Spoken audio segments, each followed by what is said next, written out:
Бид гурав санаачлаад бүх монголчуудын оюу толгой хөдөлгөөнийг зохион байгуулж байгаа.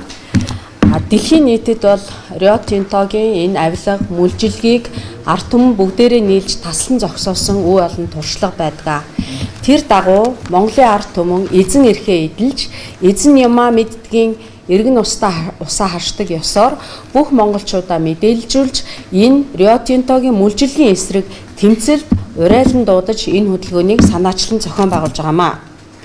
За яг саяхан Батнайрамдал гишүүн улсын хурал дээр яг энэ талаар байр сууриа илэрхийлж байна лээ.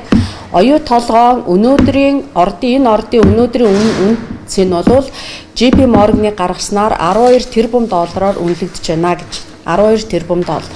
За энийг өнөөдрийн долларын ханшаар одоо үржүүлээд үзэх юм бол одоо 45 орчим их найд төгрөг болж байгаа юм. За ийм үнэлгээтэй ордоо бид нар өнөөдөр ямар ч ашиггүйгээр ашиглуулж байгаагаар үл барам ашиглах тусам баяжмал гарах тусам улам өрөнд орж байгаа. Монголын нийт гадаад өр 40.2 их найдын 20 гаруй нь одоо оюу толгоогоос үүссэн өр байгаа. Өөрөөр хэлбэл бид нар ухах тусам өрөнд орж байгаа энэ гамшигт байдлыг таслан зогсоохын тулд төрөл бүрийн аргаар тэмцэж байна.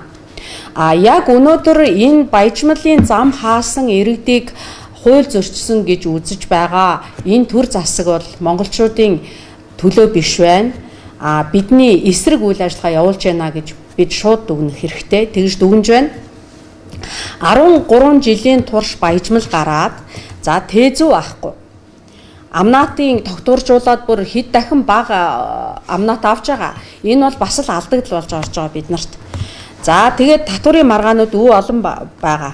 За баялагынхаа экспортыг хамгийн гол нь бид нар хянах ямар ч боломж байхгүй. Тэр баяжмал шууд баяжмал чигээрээ гардаг. Тэр дотор ямар агуулгатай хичнээн хувьд нь мөнгө байгаа юм, хичнээн хувьд нь алтын, хідэн зэсийн хичнээн одоо тэнд молибден гарч байгааг бид нар хянах ямар ч боломж байхгүйгээр баяжмал шууд хяналтгүй гарч байна. Дээрэс нь энийг хэдий хэрийн хэмжээтэй мөнгөөр зараад ямар мөнгө орж ирж байгааг хянах боломж бас байхгүй. Тийм учраас татвар үнэн зөв тогтоож байгаа эсэх нь бас эргэлзээтэй. Яагад гэвэл энэ баяжмал зарсан орлого нь өөрөө Монголын банк санхүүгийн байгууллагаар дамждаггүй. За энэ мэт маш олон асуудал байна. Дээрэс нь энэ авилгатай холбоотой нөгөө нэг гишүүдэд явуулж байгаа бичиж байна. Дээрэс нь авилгатай холбоотой хэрэгүүд бол Монголын шүүхээр орж бүрэн шийдэгдээгүй маш их эргэлзээтэй ийм байдал байсаар байгаа.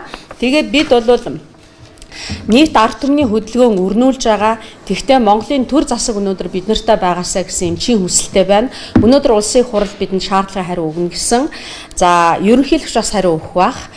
Засгийн газрын байр суурийг бид бол ойлгомжтой гэж үзэж байна. Өчигдрийн учрлын байр сууриар. За ингээд бид нар өнөөдөр бүх монголчуудын оюу толгой хөдөлгөөнөөс Монгол Улсын их хурлын 126 гишүүн болон Монгол Улсын ерөнхийлөгчөд хандаж байр суурийг нь тодруулсан асуулт асууж байгаа. За дээрх одоо оюу толгойтой холбоотой нөхцөл байдлыг дурдаад энэ асуулганд ингэж бичсэн.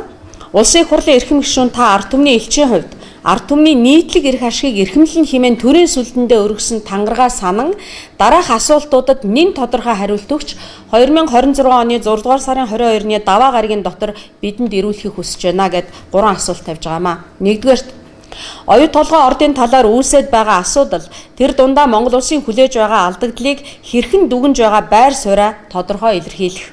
2. Монголын ард түмэн дасрах хохиролтой энэхүү гэрээг засаж залруулахын тулд та өөрийн зүгээс юу хийх шаардлагатай хэмээн үзэж байна вэ? 3.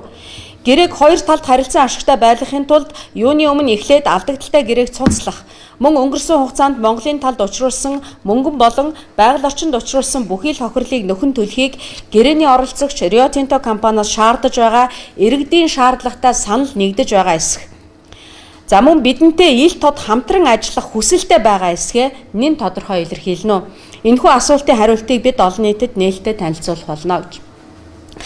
Хэрвээ Монголын төр засаг Монголын ард түмнийг төлөөлөн бидний өмнөөс ашигтай гэрээ хэлцэл хийж чадахгүй бол ийм төр засаг бидэнд шаардлагагүй гэж бид шууд үзэж өөр төр засагтай болох бидний эрх ашигыг хамгаалж чадах тэр төр засагтай болохын төлөө бас бидний тэмцэл үргэлжлэх болно.